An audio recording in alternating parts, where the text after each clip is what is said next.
Oh hey, I didn't see you there. I've been real busy playing this. Been playing, Ravendawn. Now I know what you're thinking. Oh my gosh, that game looks like it was made for Super Nintendo. And you know what? Maybe it was. I have no idea. Apparently it's in the open source Tibia engine, which Tibia looks somehow worse than Ravendawn. But I had the same thought you did. How can anyone enjoy this game? So I downloaded it on a whim. I had just heard of it. It was a nice Saturday afternoon, and I thought, man, I'm just gonna download this and give it a go and see what happens. And it turns out it's like one of the best games I've ever played, and dare I say, it's MMORPG of the year. And I know I'm saying that early in the year in January, but it actually is extremely good. And from now on, all me and my homies are sitting sideways, 45 degrees. Good enough for Michael Jackson, good enough for me.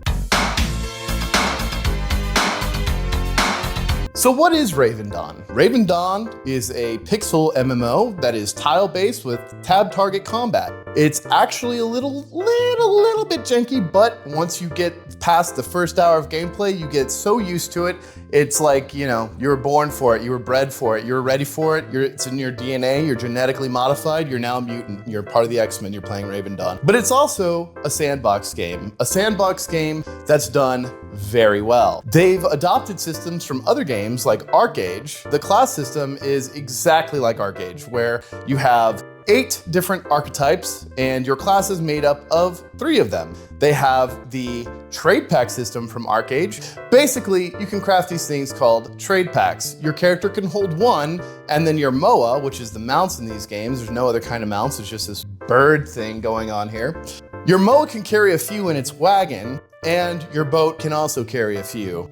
So you craft your trade pack in one location and then sell it at another location. And when you have a trade pack on you, it opens you up to PvP, in which players can kill you and steal your trade packs. But it's not like full loot PvP like Albion or anything. It's literally just losing your trade pack. You can also murder other players. There's no factions. You can murder people during times of war. There's conflict zones, and then there's war zones, and you can just have a good time PKing players if you really wanted to. There's even a channel system. So each server consists of several different channels, kind of like Black Desert Online or RuneScape. And there is a Warzone channel where everybody is just PvP enabled all the time, and you can just kill anybody you want to your heart's content, and I don't think you get any penalty for it whatsoever. There are penalties to just randomly PKing people out in the world, but I don't think it's all that severe. The questing is pretty basic, it's not a big deal, but it is actually really fun to fight things, and the sounds are what really sell this game. The sound effects are either really good or not at all annoying.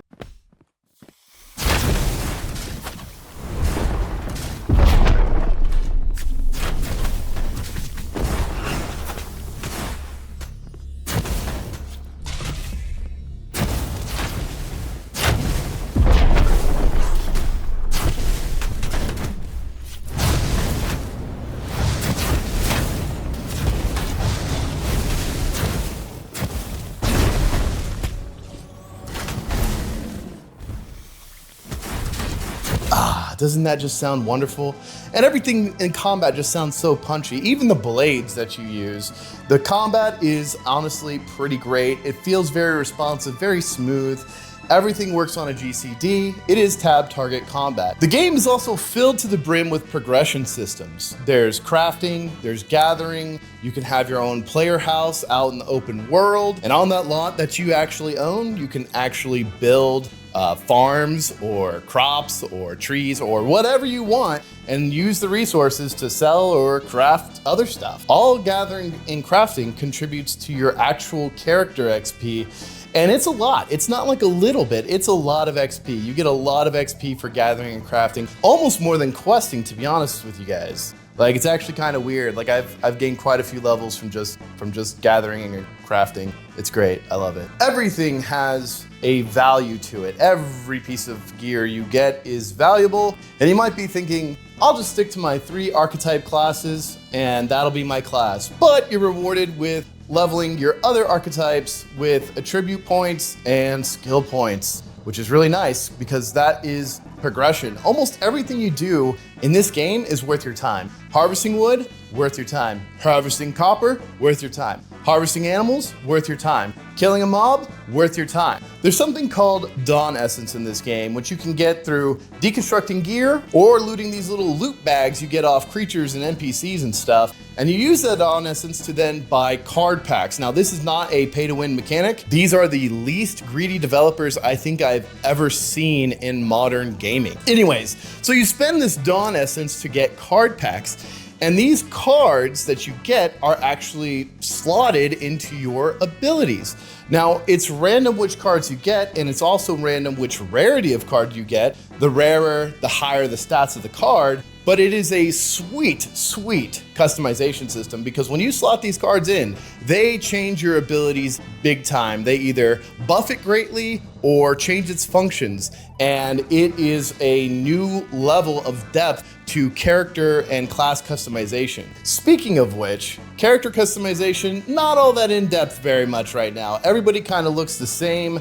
There's not anything to tell you that, hey, this guy is higher level than you, or this guy is actually these 3 classes. You kind of just got to see what abilities they use and take a guess. But you know, at a time where we know literally everything because you can YouTube it and Google it and all this other stuff, I kind of like the unknown aspect of the game. There's not very many guides out there yet. And I'm actually really enjoying this where I just go discover stuff for myself instead of looking up a guide for everything. I will say some of the questing is a little bit obtuse, especially in the early levels. I haven't really had a problem with it at like level 20 plus, but yeah, the questing can be a little bit obtuse. But once you're used to the obtuseness, you start realizing how things work and you're like, I'm now an obtuse thinker. That circle that's way over there, it's actually 4 floors underneath the ground, and I'm now figuring that out because I've run into this problem like a dozen times now. That's like literally my one complaint is the game has a verticality system to it.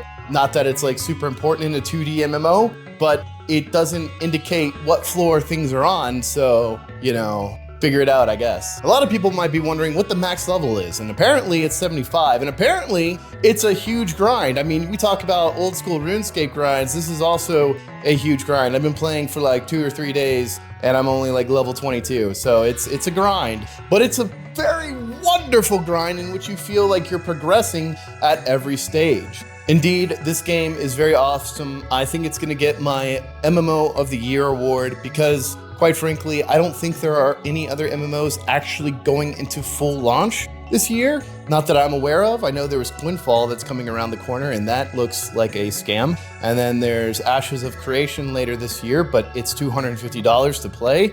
And then I don't know of any other MMOs past that. And Ravendawn honestly has a lot of progression systems. If you play for an hour, you will get over the way it looks and you will enjoy the controls. You'll be like, okay, this is kind of fluid once I get used to it. And yeah, I seriously wanted to just play it as a joke, and then I ended up actually really enjoying it. And I don't know anything about the developers. I know nothing about them. I saw the lead dev or the game director talk, and he was like this American guy, and I was like, well, maybe it's an American-made game, and it's not pay to win, so it's really awesome. There is a patron system. The patron system offers some benefits. It's like $8 a month. It's not that bad for a monthly fee. And if you want, you can use my referral link down in the description below. It'll reward me for, you know, getting you to sign up or whatever, but you'll also get 3 days patron as well, so you don't have to pay for like teleport fees or anything like that. Not that those are terribly expensive, but it is nice because it's a little silver sink you don't have to go into. There's so much about this game that there's no way I could cover it all in a single video. I just wanted to talk about how Ravendawn is literally one of the best MMOs to release in maybe the past 5, 6, 7, 8, 10 years maybe. But yeah, I know. That's saying a lot, but honestly, it's really great. You should play it. Give it a try. Even if the graphics disgust you, give it a try. You will love it. Anyways, I'm out. I'm Ramen Noodles. See you later. Peace.